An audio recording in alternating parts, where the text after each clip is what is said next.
Left of the box.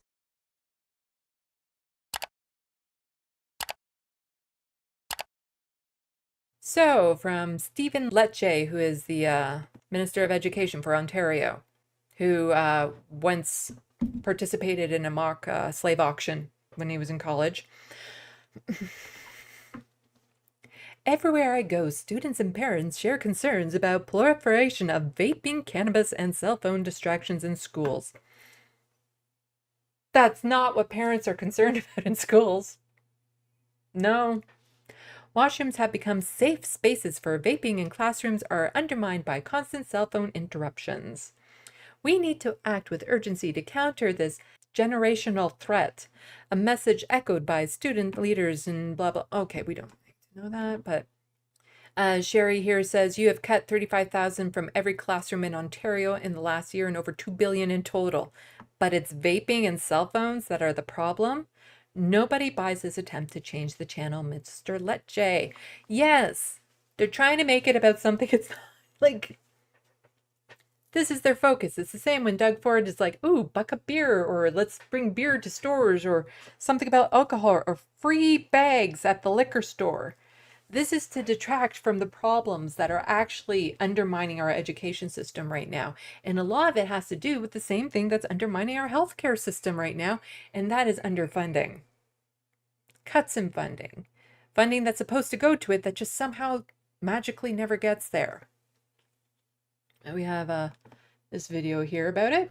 The province says millions of dollars will be spent on vape detectors in schools, but school boards say they still need more direction on just what the money is intended for. The response Yes. So 30 million, you see that down here? 30 million for vape detectors in schools. We'll get to why this is so infuriating in just a moment.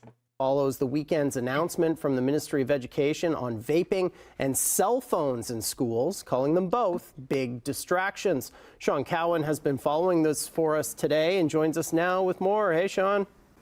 Good evening, Matt. Well, one of the big announcements yesterday was $30 million for these vape detectors, kind of like smoke detectors in schools. But the Ministry of Education has made no recommendations on these actual detectors. Do you know what else can detect vaping? Walking in the room and smelling it. You don't need a vape detector, you just need somebody to go into the washroom. Therefore, leaving it in the hands of the school boards. So I did talk with some students today, and they tell me that vaping in schools is a big distraction. Vaping in schools is illegal, but parents, teachers, and students know it's happening. In the bathroom. And do you know what happens if they somehow magically get it out of the school? Those same kids will then just skip class, walk across the street, and do it in a little smoking area that they've designated. It's the vaping isn't the problem. Like, they shouldn't. Don't get me wrong. I don't think kids should be vaping. I don't think anyone should be. I'm anti-smoker in general. Cannabis I tend to be okay with, but like tobacco, vaping, In the washrooms, in the hallways, it's everywhere. Bathrooms. A lot of kids in there, especially around lunch, they're vaping and it's hard to, get in and out. The Ministry of Education says it's now going to ban vaping in schools, even though pretty sure it was already banned. it was never allowed in the first place. Yesterday, the government said it's strengthening the rules around students caught with vapes or cigarettes. Students will be required to surrender these products, and parents will be notified immediately. Vaping is a huge issue. I don't think in the last couple of years. We don't need to hear much more about the vaping. But let's get to this. So, can a journalist please update the reporting for the school repair backlog for Ontario schools? It's been a while. Well, we're focused on vape pens and cell phones. It's being ignored. It's certainly not 16.8 billion. That ship has sailed. Let's see if I've gone over my Toronto Star quota. I've reached my monthly limit. Yep. That's why I try to avoid Toronto Star stuff. But let's just see.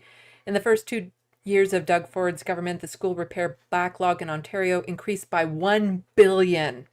In 2019, outstanding repairs were a shocking 16.8 billion with new data available. Karen Littlewood's excellent piece reports this backlog 3 years later as the same 16.8 billion, but this is certainly much higher.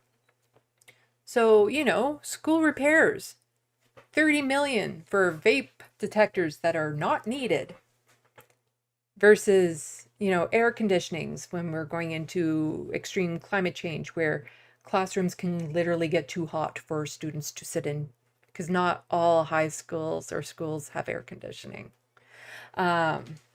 Just repairs in pavement and walls and ceilings, make sure that things aren't, you don't have water leaking in when it's raining. All of that sort of stuff has been put on a back burner. Teachers, classrooms have been underfunded, but they're spending money on vape detectors. They're putting pressure on teachers to remove cell phones, even though that was always a thing. The thing about cell phones is instead of just like trying to force teachers to remove them from students, it's a part of reality now. You have to learn how to teach with cell phones in the class because that's just, it's no different than having a tablet or a computer or a calculator. This is part of the world now. And to try to lock it away and pretend it doesn't exist doesn't help anyone. And there's multiple reasons why it's important for kids to have these cell phones.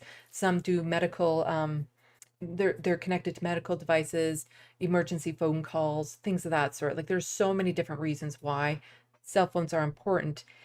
It'd be better to teach children responsible use of cell phones versus just taking them away and then putting teachers at risk of students reacting to their cell phones being taken away and what that means, or what happens if a cell phone gets taken away and somehow gets damaged or stolen.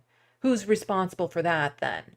Like, this is just ridiculous that this is what the Ford government is focusing on when there are things that actually affect the quality of life of people that they're totally ignoring and underfunding on purpose.